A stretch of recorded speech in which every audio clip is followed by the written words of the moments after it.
Hey kids, this is Ivan. How you doing? You probably noticed that some of my videos, the background has changed somewhat, and that's because it's at Susan's house, and we've hung some bases up here. Originally, when I was going over to Susan's house, I'd have a couple bases in some gig bags.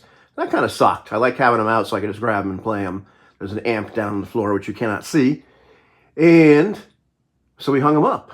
And I want to talk about how I hung them up. We've actually got some other guitars hung up already, like her Luna guitar, and we've got these two of these marvelous Schecters that I got her. And we also have this picture that her friend Shannon Sorensen made, this painting. Shannon's also made her earrings. We'll have to talk about Shannon because she's a great local artist, and you should get her stuff. She's got a website, which is really nifty. But let's talk about these bases. Well, we're not going to talk about the bases. We're going to talk about the hangers. I'm a real fan of the String Swing brand of hangers.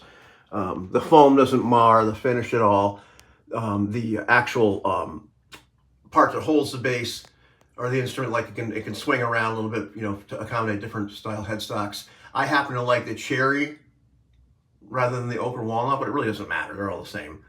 And I believe they actually make a higher end one of these, but this one's fine. They're like about 15 bucks a pop. And my metric is to have the very top of this thing about, well, exactly 10 inches from the ceiling. So have it there. I'm going to find out where the stud is with a stud finder, and use a level and everything to put this, put these things in, so they're all kind of equal. And the only reason I had it 10 inches from the top is I don't want to hit the ceiling when I'm taking the bass out. And the biggest headstock I had at the time was for a Hamer 12-string bass, which I no longer have. I sold it. And I kind of regret that from time to time, although it was wonderful, but it was a long scale, so it was a little harder to play. You can see it in my Clock Strikes 10 video. But that way, when you take the basses out, you don't whack the ceiling.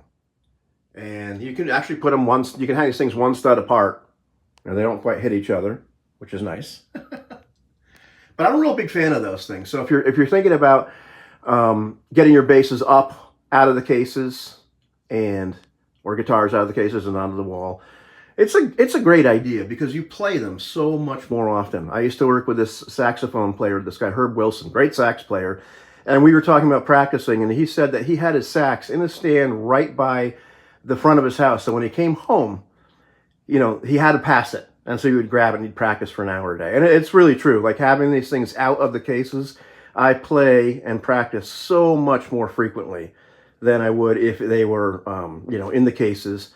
And they're not taking up floor space. And, it looks nice. You know what I mean?